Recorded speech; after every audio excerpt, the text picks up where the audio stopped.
हाय दोस्तों, जय हिंद। स्वागत हमारी इस यूट्यूब चैनल पर। आज मैं आप लोग को बताऊंगा कि लक्षद्वीप में अचानक सियासी पारा बढ़ने की वजह क्या है। वीडियो को लास्ट तक देखें, चैनल को लाइक और सब्सक्राइब जरूर करें।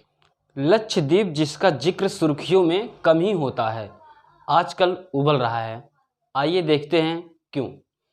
भारत के दक्षिणी पश्चिमी तट के मौजूद छोटे से द्वीप पर सियासी तापमान इतना बढ़ गया है कि लोग सड़कों पर उतर आए। लेकिन क्यों बढ़ा लक्षद्वीप का सियासी तापमान? बीजेपी से जुड़े लक्षद्वीप के प्रशासक प्रफुल्ल के पटेल ने एक प्रस्ताव पेश किया, जिसको लेकर पूरा इलाका तनाव में है। नए प्रस्ताव को आलोचकों ने जन विरोधी बताया। कुछ समय पहले ट्विटर पर सेफ लक्षद्वीप के हैशटैग का नारा लगने लगा। क्यों? फिर इस मामले को हवा तब मिली जब कांग्रेस के नेता राहुल गांधी ने इसके बारे में बात करना शुरू किया कि सेफ लक्षद्वीप क्यों जरूरी है। तब मामला ज़्यादा गर्मा गया जब नए नियमों के विरोध में 23 लोगों ने नशीली दवाओं के विरोध में अरेस्ट किए गए। अब सागर में नीले पानी से घिरा सफ़ेद रेत का यह द्वीप भारत का मालदीव भी कहा जाता है। इस क्षेत्र का हाई कोर्ट, केरल के हाई कोर्ट में 31 मई को प्रस्ताव पास करने पर कोर्ट ने प्रस्ताव पास कर लोगों को आजीविका के रक्षा करने के लिए और प्रशासक प्रफुल्ल के पटेल को हटाने के लिए समर्थन किया। आइए देखते हैं किस बात का विरोध है, क्यों सेव लक्षद्वीप का नारा लग रहा है, बार बार प्रफुल्ल के पटेल का नाम आ रहा है। पूरा मैटर क्या है, आइए देखते हैं। केरल के तट से 500 किलोमीटर दूर लक्षद्वीप 36 द्वीपों का एक समूह है। लक्षद्वीप दोस्तों 36 छोटे छोटे सुंदर आइलैंड से बनते हैं। ये आइलैंड वास्तव में बहुत छोटे हैं। इनका सरफेस एरिया लगभग 32 किलो वर्ग मीटर में है, यानी यह एक छोटे शहर से भी छोटा एरिया है। 2011 जनगणना के अनुसार यहाँ की टोटल आबादी लगभग 60,000 से 70,000 के बीच में है। तो हम इसे इंडिया का स्मॉलेस्ट यूनियन टेरिटरी कह सकते हैं। अगर पॉलिटिकली देखा जाए तो इनके पास कोई लेजिस्लेटिव असेंबली नहीं है और ना ही इनके पास चीफ मिनिस्टर हैं। इनका पॉलिटिकल फ्रेम वर्क सिर्फ 3 लेवल पर कार्य करता है। पहला लेवल क्या है? लोकसभा में लक्षद्वीप के एक एमपी होते हैं, जो कि करंटली में एनसीपी पार्टी से हैं। दूसरा लेवल क्या है? लक्षद्वीप के अंदर सेल्फ गवर्नमेंट होती है, जिसे हम पंचायत कहते हैं। तीसरा लेवल क्या है?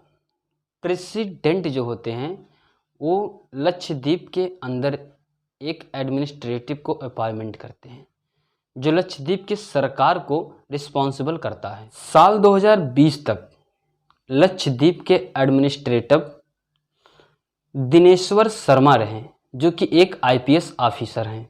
उसके पहले भी ढेर वेल एजुकेटेड आईएएस आईपीएस अधिकारी जो है वहाँ के एडमिनिस्ट्रेटिव बने। तो ये एक ऐसी पोजीशन थी जो ब्यूरोक्रेसीज को दी जाती है आमतौर पर। 4 दिसंबर 2020 को दिनेश्वर शर्मा का निधन हो गया और इसके बाद किसी आईएएस या आईपीएस को वहाँ का एडमिनिस्ट्रेटिव नहीं बनाया गया। फिलहाल प्रफुल्ल के पटेल वहाँ के प्रशासक हैं। दिसंबर 2020 में जब दिनेश्वर शर्मा का निधन हो गया, इसके बाद प्रफुल्ल के पटेल को वहाँ का शासक बनाया गया।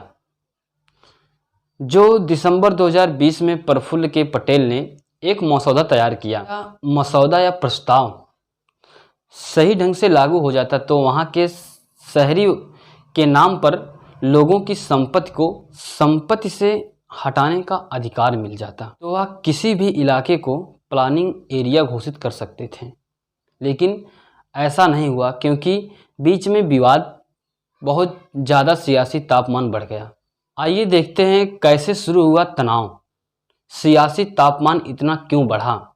पटेल के प्रस्ताव के विरोध में लक्षद्वीप के स्टूडेंट एसोसिएशन एलएसए ने मई की शुरुआत में इंस्टाग्राम और ट्विटर पर एक अभियान चलाया था। केरल के सांसद ई करीम के समर्थन के बाद यह माहौल और भी गर्म हो गया। करीम ने भारत के लक्षद्वीप के प्रशासक के खिलाफ राष्ट्रपति को एक पत्र लिखा। इसके बाद कांग्रेस के नेता राहुल गांधी ने मोदी जी को एक पत्र लिखा और कहा कि प्रफुल्ल के पटेल ने जो प्रस्ताव पेश किया है उसको वापस लें।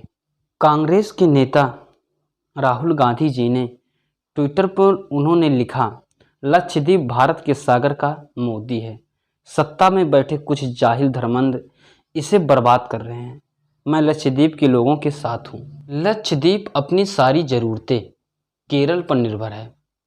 सोमवार को 31 मई को केरल की विधानसभा में सर्वसम्मति का एक प्रस्ताव पास किया गया।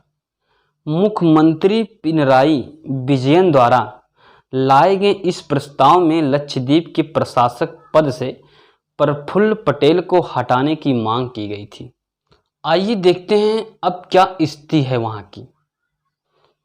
पटेल पिछले साल उस वक्त विवादों में आ गए थे जब उन्होंने कोविड-19 पाबंदियों में ढील दे दी थी, जिसके बाद इलाके में कोरोना वायरस के मामले तेजी से बढ़ रहे थे। नए नियमों के बारे में उन्होंने मीडिया से कहा कि ये नियम इलाके में पर्यटनों को बढ़ाएगा और इन्हें वापस लेने की कोई योजना नहीं है। इस बारे में भारत के प्रधानमंत्री नरेंद्र मोदी जी, केंद्रीय गृह मंत्री अमित शाह या किसी अन्य केंद्रीय नेता ने कोई टिप्पणी नहीं की। लक्षद्वीप के छात्र संघ इन नियमों के विरोध में अपने अभियान को जारी रखने पर अडिग रहे हैं। लक्षद्वीप स्टूडेंट्स एसोसिएशन के एक सदस्य अजीम फयाज ने कहा, हम तब तक विरोध करते रहेंगे जब तक उन्हें पटेल को प्रशासक के पद से